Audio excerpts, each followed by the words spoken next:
Merci pour l'accueil et l'écoute que vous avez eue hier matin pour partager le livre de l'Apocalypse, qui veut dire maintenant, j'ai plus besoin de vous dire ce que ça veut dire.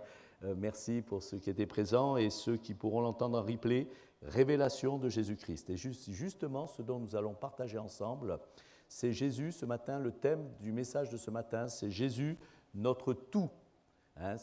Jésus, c'est mon tout. Ce n'est pas que le centre de ma vie, que j'ai déjà exprimé. Ce n'est pas que le premier de ma vie. Ce n'est pas que vraiment le plus important de ma vie. Mais Jésus est plus que cela encore. Jésus est mon tout. Et Jésus est le tout de Dieu pour nous. Dieu nous a tout donné en son Fils Jésus. Et je dis souvent aux chrétiens, si on veut croiser le regard de notre Père Céleste, il faut regarder à Jésus. Parce que Dieu ne nous regarde pas directement, mais il regarde à Jésus pour nous voir. Je suis revêtu du vêtement de sa justice. Et quand Dieu nous voit, il voit Jésus. Et c'est pour ça qu'il nous voit beau. C'est pour ça qu'il nous voit saint. C'est pour ça qu'il nous voit juste, parce qu'il nous voit au travers de son Fils. Et si nous voulons croiser le regard du Père, alors nous aussi, comme le Père regarde à Jésus pour nous voir, nous devons regarder à Jésus pour voir le Père. Et là, nos regards se croiseront et nous plairons et nous glorifierons le Seigneur. Alors nous allons invoquer le Seigneur et après quoi ensemble partager sa pensée. Seigneur, nous voulons vraiment te remercier parce que nous sommes les bonnes personnes que tu as choisies, que tu as aimé le premier, que nous ne savons pas, nous sommes confondus de cet amour, mais nous l'avons accepté tant nous en avions besoin. Nous sommes heureux d'être tes enfants, une nouvelle création. Nous sommes heureux, Seigneur, aussi de ce que tu nous as permis de passer des temps bénis, que ce soit hier matin, mais que ce matin déjà, combien ces louanges sont montées vers toi, combien les dons spirituels, tu as parlé au travers de ces dons, combien, Seigneur, vraiment cette intercession, cette adoration, ce souvenir de ce que tu as fait pour nous a réjoui, a réchauffé nos cœurs. Nous te demandons maintenant, Seigneur, par le Saint-Esprit qui nous habite, de nous enseigner. Nous avons tous reçu ton onction à la nouvelle naissance pour ceux qui sont nés de nouveau, et c'est par cette onction même que tu veux nous enseigner. Ton onction nous enseigne toutes choses sur ton royaume. Alors, nous avons soif de mieux te connaître, tout simplement pour pouvoir mieux t'aimer, mieux te suivre, mieux t'obéir et mieux te servir. Le meilleur est pour le roi. À ton nom et à ton nom seul soit la louange, la gloire et la reconnaissance de nos cœurs au siècle des siècles. Amen. Nous faisons deux lectures par rapport au thème de ce matin. C'est dans Colossiens, le chapitre 2, verset 8. Colossiens, chapitre 2, verset 8. Prenez garde que personne ne fasse de vous sa proie par la philosophie, par une vaine tromperie, s'appuyant sur la tradition des hommes, sur les rudiments du monde et non sur Christ. Car en Jésus, en lui, habite corporellement toute la plénitude de la divinité. Vous avez tout pleinement en Jésus, qui est le chef de toute domination et de toute autorité. Vous avez tout pleinement en Jésus. Et un second passage, avant que nous partagions ensemble la pensée, c'est dans 1 Corinthiens, première épître de Paul aux Corinthiens, verset 30. Je vous le cite. « Or, c'est par Dieu que vous êtes en Jésus-Christ, lequel, par lui-même, par Dieu, a été fait pour nous. » Jésus a été fait pour nous, par Dieu, sagesse, justice, sanctification et rédemption, comme on l'a entendu ce matin, afin, comme il est écrit, que celui qui veut se glorifier, si on doit se glorifie, oui, mais dans le Seigneur, d'appartenir au Seigneur. J'ai coutume de dire que celui qui a Jésus, il a tout. Je le crois. Et quand je le dis, c'est parce que je le crois. Celui qui a Jésus, il a tout. Même s'il n'a rien. Mais c'est ce que je crois. Mais celui qui n'a pas Jésus, hélas, je le crois aussi, j'en souffre, on ne reste pas indifférent. Pour moi, il n'a rien, même s'il a tout. Celui qui a Jésus, il a tout, même s'il n'a rien. Celui qui n'a pas Jésus, il n'a rien, même s'il a tout. Jésus seul peut combler un cœur. On peut sur terre, par les bontés de Dieu d'ailleurs, avoir une bonne santé, avoir des moyens matériels, avoir une belle famille, et tout cela contribue au bonheur, bien évidemment. Mais pour combler un cœur, il n'y a que la présence même de Jésus. On peut être heureux, entre guillemets, par un bonheur furtif, même s'il peut se prolonger dans le temps par rapport à notre calcul de temps à nous en tant qu'être humain. Toujours est-il que s'il n'a pas Jésus, le cœur est vide. Jésus seul peut combler un cœur. Toutes les bénédictions de Dieu sont là, se rajoutent à notre vie parce qu'on en a besoin pour notre pèlerinage terrestre, mais en aucun cas cela peut être comparable au Dieu de la bénédiction qui est Jésus lui-même, qui seul peut combler nos cœurs. Alors nous avons lu que Jésus est notre sagesse. Jésus a été fait pour nous sagesse.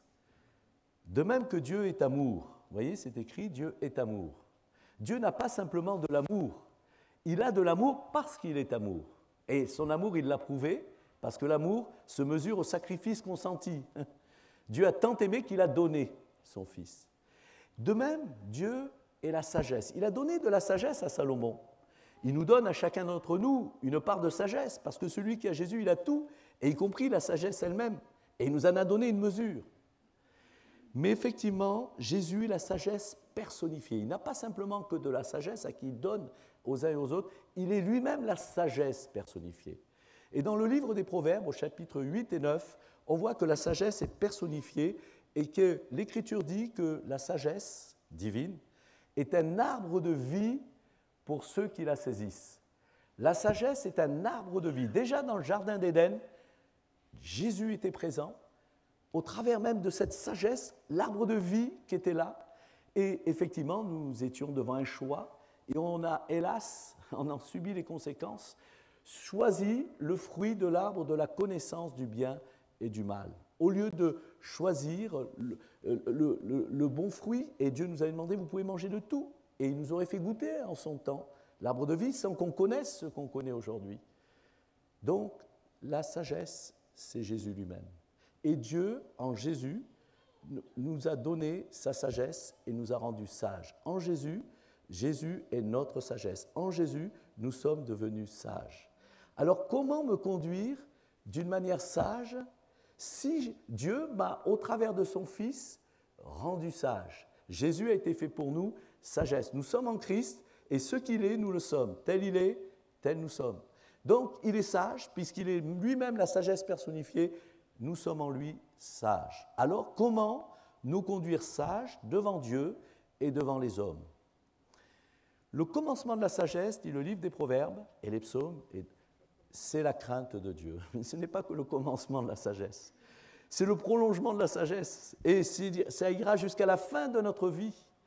La crainte de Dieu est le signe visible d'une circoncision de cœur d'une personne qui a été visitée et convaincue de péché par le Saint-Esprit. Et lorsqu'on dit que le chrétien, sa respiration, c'est la prière, on n'a pas faux. On n'a pas faux.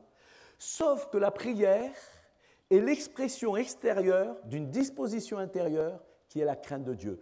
Parce que quand l'Écriture parle de respiration, elle parle de crainte de Dieu. Il est dit de Jésus, le serviteur de l'Éternel en tant que Fils de l'homme, il respirera, dans Ésaïe, il respirera la crainte de l'Éternel. La beauté est vaine, la grâce est trompeuse, mais celui ou celle qui craint l'Éternel est celui qui sera loué. Quand il y a la crainte de Dieu, je peux vous assurer, pour les jeunes filles qui ne sont pas encore mariées, pour les hommes qui ne sont pas encore mariés, le premier repère pour votre futur conjoint, c'est de voir dans quelle mesure ce bien-aimé, cette bien-aimée a la crainte de Dieu. Vous pourrez aller au bout du monde s'il y a la crainte de Dieu. Vous pourrez accomplir ce que Dieu, pourquoi vous a créé pour les œuvres qu'il a d'avance préparées, s'il y a la crainte de Dieu. Ne nous fions pas aux paillettes, aux capacités. Nous ne sommes pas ce que nous faisons, nous ne sommes pas ce que nous possédons. Nous sommes qui nous sommes. Et en Jésus-Christ, lorsque nous sommes circoncis de cœur, ce qui doit nous animer avant tout au début de notre vie chrétienne, mais jusqu'à notre dernier souffle, c'est la crainte de Dieu. Et c'est parce qu'il y a cette disposition intérieure qui démontre que le Saint-Esprit règne en nous, qu'effectivement, nous sommes conscients de notre extrême faiblesse pour plaire au Seigneur et que nous avons une tendance naturelle à nous confier en lui, à nous adresser à lui. Et c'est le fait de prier sans cesse, en étant conscient que sans moi, vous ne pouvez rien faire. Donc la prière, c'est l'expression extérieure d'une disposition intérieure qui est la crainte de Dieu. Le chrétien doit respirer la crainte de Dieu. Combien parfois on voit de légèreté, on entend des paroles, on est habile parfois en paroles, on pense que notre langue nous sert, mais en réalité elle nous dessert. Et là, quand les paroles... Et puis on voit qu'il y a un contraste. Jésus a dit, vous ne reconnaîtrez pas un arbre à ses feuilles, à ses apparences, mais à son fruit. Et s'il y a des paroles, mais pas des actes, alors on dit, ben non, il manque la crainte de Dieu. S'il manque la crainte de Dieu, c'est parce que la circoncision de cœur n'est pas réellement là, ou tout simplement que la personne est éloignée du Seigneur. On l'a entendu ce matin, ce n'est pas le fait de le louer par les paroles, c'est le fait de le louer par son cœur. Et les paroles ne doivent être qu'une expression de notre bouche. J'ai cru, alors j'ai parlé. C'est l'abondance du cœur que la bouche parle. Les paroles doivent être un reflet de ce qu'il y a dans le cœur. Donc nous conduire d'une manière sage devant Dieu et devant les hommes, c'est tout simplement l'aimer, l'honorer, le craindre, pas en ayant peur. C'est un bon père, mais ne pas de chercher à ne pas lui déplaire. Donc c'est vraiment l'honorer, et en cela nous prendrons conscience de notre extrême faiblesse pour nous confier en lui constamment, et nous amènera à une vie de prière, consciente de notre dépendance à lui pour nous-mêmes et pour tous ceux qui nous entourent. Mais si Jésus est notre sagesse, et Jésus est ma sagesse, Jésus est aussi notre justice, Jésus est ma justice. Il a été fait par Dieu pour nous, justice. Je suis injuste. Quel orgueil. Oui, vous savez, je dis parfois aux chrétiens, c'est vrai qu'on est des saints qui péchons, mais on est des justes injustes. Parfois, on se comporte d'une manière injuste, mais nous sommes justifiés par le sang de Jésus. Et le sang d'Abel, c'était pas rien, c'était le sang d'un innocent. Mais Abel était un innocent injuste. Et c'est pour ça que le sang de Christ, dira l'Épître aux Hébreux, parle plus que celui d'Abel. Parce que sur terre, il n'y avait pas même un juste, pas même un seul, même Abel. Tous, nous naissons injustes par la désobéissance d'Adam. Adam et Ève ayant désobéi, nous sommes en eux, nous héritons d'une nature pécheresse, donc nous sommes des injustes en profondeur. Et effectivement, le sang d'Abel, c'était le sang d'un innocent, mais d'un innocent injuste. Et il fallait que ce soit un juste qui meure pour des injustes. Et comme il n'y avait pas même un seul juste sur terre, il a fallu que le Dieu du ciel, se faisant homme au travers de son Fils, verse son sang, qu'il a de la valeur, parce que c'est le sang d'un juste pour des injustes. Et c'est par le sang de Christ que nous sommes justifiés et qu'aux yeux de Dieu, nous sommes devenus justes. En Jésus, nous sommes des justes. Ça paraît extraordinaire parce qu'on se dit, ben dis donc, comme juste, je ne paye pas trop de mine. Pourtant, c'est la vérité. C'est juste que notre comportement doit s'aligner à notre nouvelle identité. Ce que Dieu a fait de nous, nous devons tout simplement nous y conformer et chercher à nous y aligner avec l'aide de l'Esprit Saint. Alors, si en Jésus, par son sang, nous sommes désormais justes, comment pouvons-nous vivre d'une manière juste devant le Seigneur? Parce que si nous sommes justes, ben, il faut vivre d'une manière juste devant Dieu et devant les hommes, bien évidemment. Habakkuk nous vient en aide par rapport à cela. Il nous dira, « Voici son âme n'est pas droite, son âme s'est enflée, elle n'est pas droite en lui. Mais mon juste vivra par la foi. » Il faut savoir qu'avant la chute, nous sommes trois parties, corps, régi par les sens, notre âme, par la fonction, par la fonction de l'intelligence, des sentiments, de la volonté, et notre esprit, par la communion. Dieu nous appelle à la communion de son Fils, par l'inspiration, c'est poussé par le Saint-Esprit, et par la conscience, dont certains l'ont négligé, ont fait naufrage quant à la foi. Donc, effectivement, nous sommes trois parties, avec des fonctions, et tous les trois s'harmonier.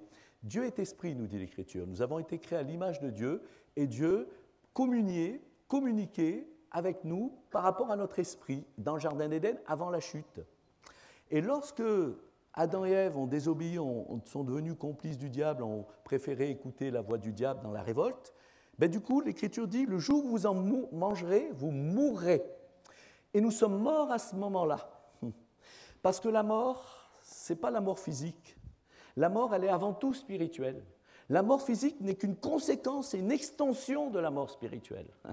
Pour Dieu, la mort, c'est avant tout spirituel. C'est pour ça que Jésus dira « Laisse les morts ensevelir leurs morts ». Pour Jésus, c'est la mort spirituelle qui est dramatique. Et justement, dans le Jardin d'Éden, quand on a désobéi, on a été séparés de Dieu. La mort, ça veut dire séparation. De la source de vie, nous sommes morts. Et la nature n'aime pas le vide. Et notre âme, notre esprit était en communion avec l'Esprit de Dieu avant la chute. Mais ensuite, notre esprit a été coupé de la communion. Donc, il s'est atrophié, il est devenu mort. Et c'est notre âme qui a pris le relais. Et après, on a voulu vivre par nous-mêmes, dans l'indépendance de Dieu. En ayant la connaissance du bien et du mal, on s'est dit, par moi-même, je vais pouvoir me suffire. Et c'est comme ça qu'on a vécu par notre âme. On vit selon la vanité de nos pensées, selon les sentiments de nos cœurs, selon les désirs de nos yeux. Et on vit par rapport à notre âme. Et quand, justement, Jésus a versé son sang, c'est pour que nous soyons réconciliés avec Dieu. Nous étions séparés par la désobéissance, nous étions morts. Et Dieu nous fait passer de la mort spirituelle à la vie. En étant réconciliés avec lui, il régénère notre esprit. Et notre esprit se remet en marche.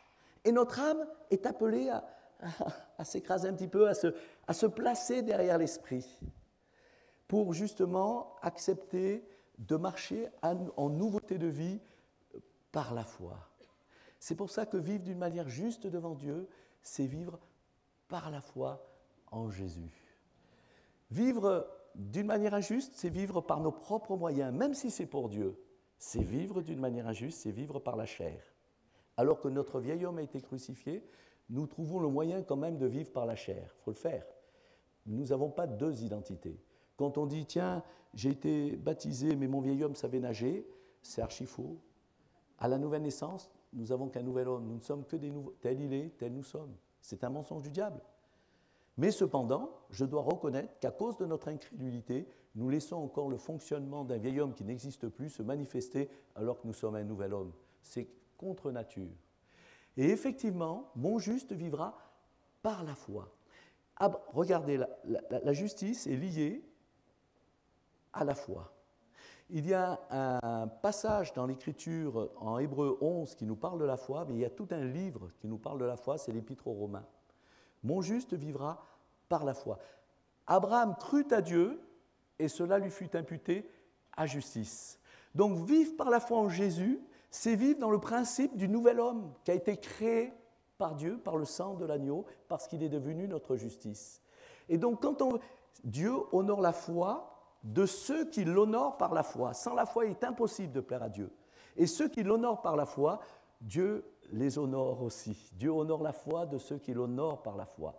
Et lorsqu'on manifeste la foi, alors on glorifie le Seigneur. Et Dieu aujourd'hui nous appelle à vivre d'une manière juste, c'est-à-dire par rapport à la foi au Fils de Dieu qui nous a rendus justes, par son Esprit Saint, et non plus par nos propres moyens, dans l'indépendance de Dieu, qui est une vie injuste devant Dieu. Vous comprenez, nous ne sommes plus en Adam. En Adam, nous vivions par nos propres moyens et nous étions injustes dans le comportement et injustes dans notre nature. Mais en Jésus-Christ, nous sommes devenus justes et aujourd'hui, on doit vivre par le moyen de la foi avec l'aide de l'Esprit Saint, par l'Esprit Saint et par la foi au Fils de Dieu. Ça, c'est vivre d'une manière juste. Mon juste vivra par la foi. Son âme s'était enflée à la chute, mais parce qu'il a été né de nouveau, qu'il a été régénéré, elle s'est désenflée et désormais, il vivra par la foi. Par la foi, qu'est-ce que la foi? C'est obéir à ce que Dieu donne. Quand je dis, des fois, je prends cet exemple, je donne cette feuille à quelqu'un et j'ai dit, voilà, prends-la. Puis il la prend, je dis, ben oui, tu as exercé la foi. La foi, c'est tout simplement la main du cœur qui saisit ce que Dieu donne.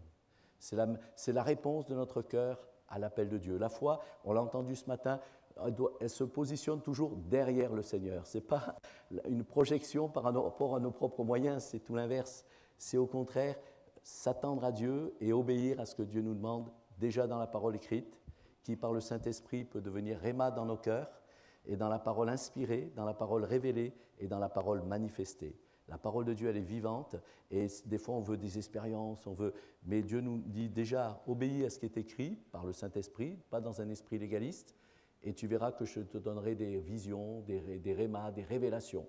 Et ensuite, plus tu seras sensible à mon esprit, tu seras toujours plus inspiré par moi et je manifesterai le miracle dans ta vie et autour de toi. Donc, mais commençons par le commencement en aimant, en serrant sa parole sur notre cœur dans la crainte de Dieu parce que sage et vivant par la foi parce que juste. Nous poursuivons.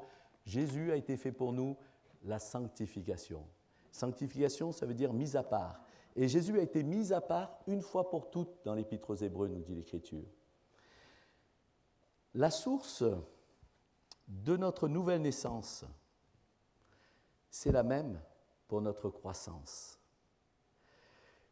La source détermine notre ressource. Et si la source vient de Dieu, notre capacité viendra de lui.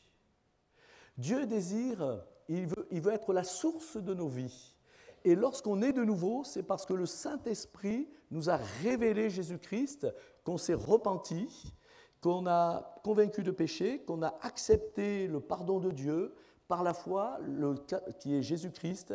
Alors effectivement, c'est la nouvelle naissance, et cette nouvelle naissance, nous la devons à la visitation de Dieu, à Jésus-Christ, qui est la source de Dieu pour nous. Mais cette même source qui nous a permis de naître de nouveau, désire aussi nous croître en nous, et désire aussi nous faire croître en lui. Et parfois le bas blesse ici, justement. Stéphane, la dernière fois qu'il est venu à Musillac, à l'église, a porté la parole, il disait que mon frère et moi, nous sommes deux tisons arrachés du feu. Et c'est vrai que quand on vient à Dieu, Dieu vient nous chercher dans l'état où nous sommes. Hein. Vous savez, quand personne vient à l'église, il me dit, vous savez, j'ai une vie un peu tordue, je suis loin d'être un saint, etc. Je dis, ben, vous êtes au bon endroit, hein. Vous êtes la bonne personne, vous êtes la cible que Dieu veut, parce qu'il est venu pour les pécheurs et pour les malades. À côté de nous, il y a un commissariat, et à côté, il y a pour des radios, un cabinet de radiologie. Et j'ai dit, voilà, Jésus, nous, on est au centre, parce qu'on est venu et pour les pécheurs et pour les malades. Et effectivement, la source du salut, qui est Jésus-Christ, et qui nous l'a révélé par le Saint-Esprit, doit être aussi la source de notre croissance, de notre maturité spirituelle. Et le bas blesse souvent à cet égard. Parce qu'il nous sort le tison arraché du feu, il nous requinque, parce que Jésus est vraiment là, il est notre tout, et il veut vraiment nous bénir au-delà de nos espérances. Une fois qu'on se sent un peu mieux, on se dit, ah Seigneur, tu as choisi la bonne personne, moi je suis quelqu'un de reconnaissant, tu vas voir ce que je vais faire pour toi. Et on s'appuie, parce que comme il nous a requinqué un petit peu, pour la naissance, on est raplapla, on se dit, Seigneur, je me laisse faire, ah oui, je peux être sauvé, parce qu'on sait qu'on ne peut rien faire. Mais pour le reste, Dieu sait qu'on ne peut non plus rien faire. Sauf que pour le reste, on pense qu'on peut aider le bras de Dieu à accélérer notre croissance, qu'on peut lui plaire, qu'on a les capacités de lui être agréable. Et on s'appuie en partie et sur la parole de Dieu et sur nous. Et ça, ce n'est pas comme cela que Dieu veut que nous vivions en nouveauté de vie dans la sainteté. Quand on est de nouveau, on est devenu des saints. Vous êtes tous des saints. Saint Stéphane, oui. Il ne faut pas attendre, pour les béatitudes, il ne faudra pas attendre qu'il ait fait des exploits ou après sa mort. Un jour, on disait, est-ce qu'il peut être reconnu comme saint? Et la personne, ça m'avait fait rire, la télévision avait dit, il faudrait déjà qu'il commence à mourir, puis après on étudiera son cas. Parce que les saints, c'est pour les morts. Mais selon l'Écriture, priez pour tous les saints, sur terre bien sûr, on ne prie pas pour ceux qui ont quitté cette terre, bien évidemment. Ben c'est tous ceux qui sont nés nouveaux. Parce que tel il est, rappelez-vous, tel nous sommes. C'est l'apôtre Jean qui le dit dans son épître. Tel il est, tel nous sommes. Il a été sanctifié une fois pour toutes. En Jésus-Christ, il est devenu notre sainteté. Nous sommes sanctifiés en lui. Nous sommes des saints. C'est juste que nous sommes des saints qui péchons, hélas. Mais par contre, effectivement, nous devons chercher à vivre et à marcher dans la sainteté en ne péchant plus. Et si on se repent lorsqu'on a péché, l'Écriture nous dit que le sang de Jésus nous lave et nous purifie constamment pour qu'on puisse continuer notre route avec lui. Mais nous sommes des saints. Alors comment vivre d'une manière sainte avec le Seigneur? Alors le Seigneur me l'a montré au fil du temps, me l'a révélé, et je me laisse davantage faire, on va dire, parce que au début, j'étais plein de moi-même et je lui résistais, je pensais être quelque chose. L'apôtre Paul dira, celui qui croit être quelque chose, quoi qu'il ne soit rien. Il ne dira pas si quelqu'un croit être quelqu'un. Si quelqu'un croit être quelque chose, quoi qu'il ne soit rien, il s'abuse lui-même. Tout vient de Dieu, nous sommes rien. On est bien quand on sait qu'on n'est rien, parce qu'on n'a plus de complexe. On sait que Dieu nous aime comme nous sommes. Et alors, j'ai des défauts. Quand le diable il nous accuse, il dit, oh, j'ai plus que ça. Tu ne lis pas dans mes pensées, c'est encore pire que ce que tu peux penser. Mais Jésus m'a justifié. Mais en Jésus-Christ, je suis devenu un saint. T'en déplaise, mon comportement, effectivement, n'est pas toujours à la hauteur de ce que je suis, mais cependant, je suis un saint, c'est Dieu qui le déclare, et je crois ce que Dieu dit. Nous sommes des saints. Comment vivre d'une manière sainte? Je vais vous dire, Dieu nous y amène. Le problème, quand l'Écriture dit « revêtez-vous de Jésus-Christ », je prends un autre exemple. Résistez au diable. C'est écrit quoi juste avant? Soumettez-vous à Dieu. Et là, on aura les moyens de résister au diable.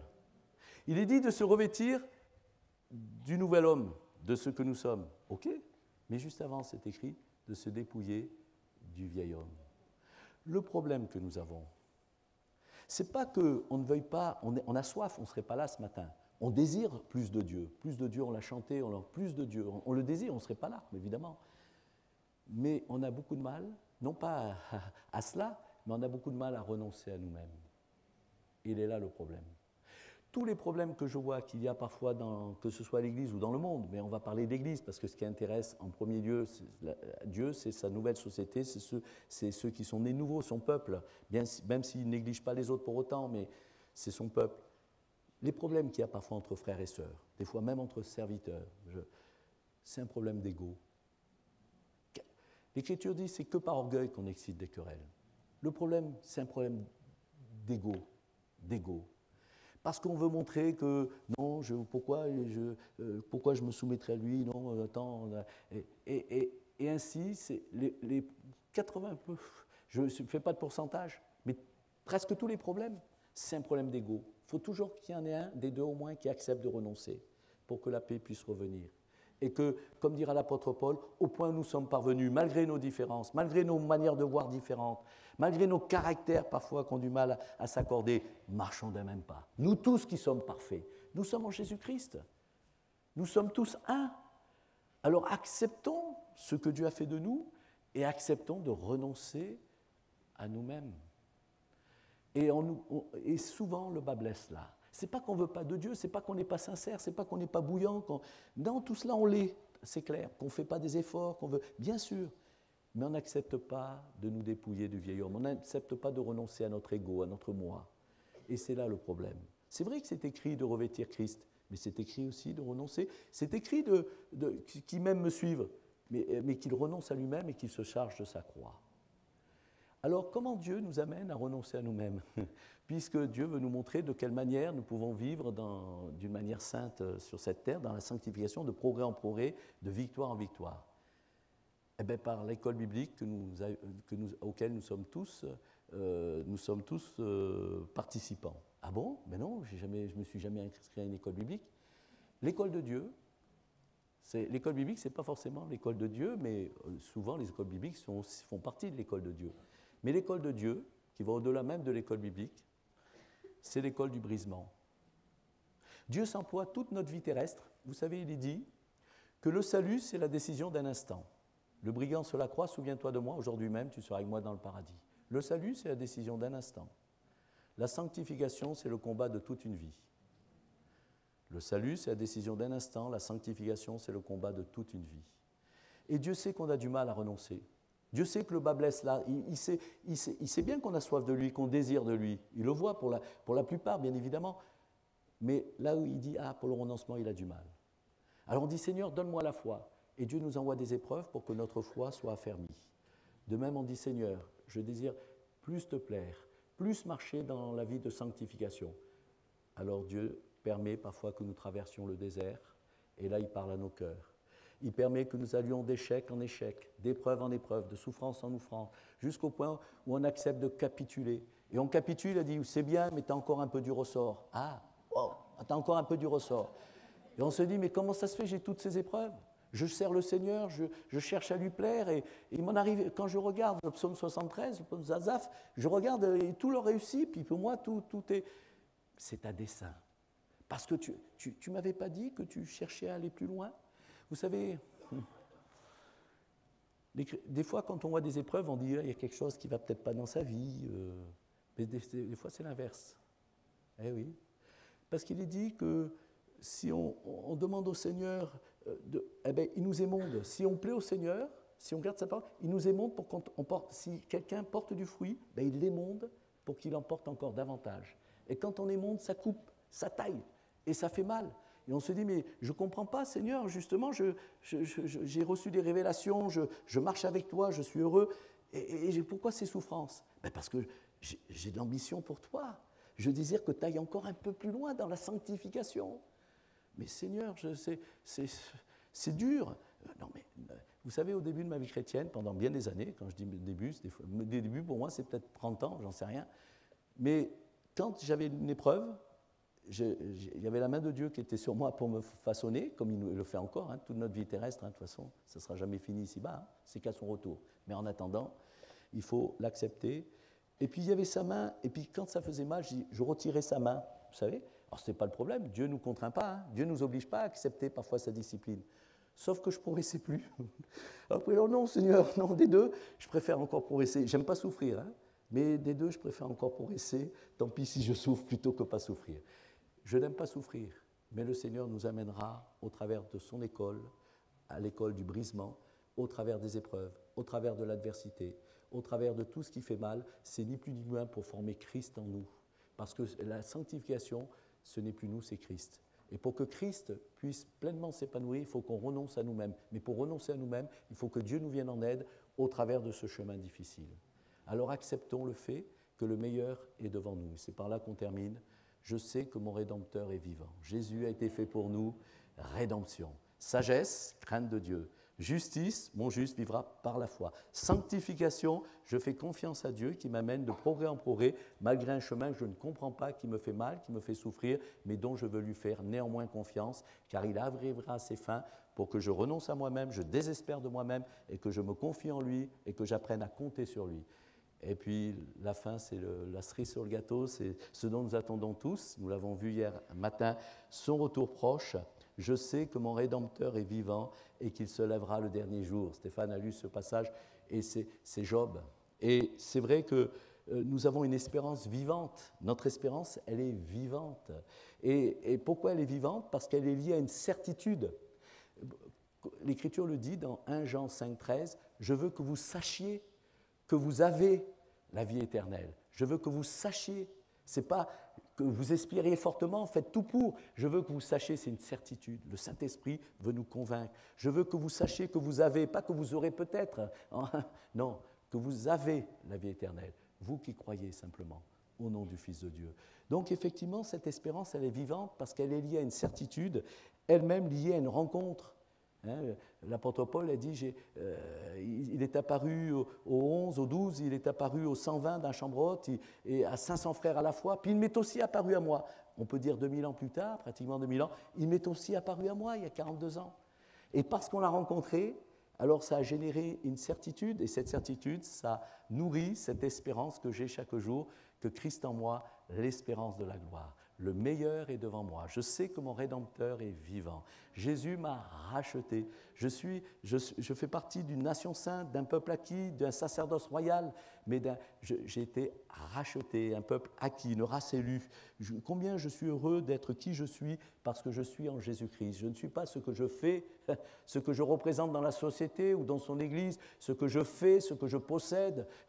Avant, c'était je pense donc je suis. Dans ce monde matérialiste, aujourd'hui, je possède donc je suis. Non, je suis qui je suis et je suis en Jésus-Christ.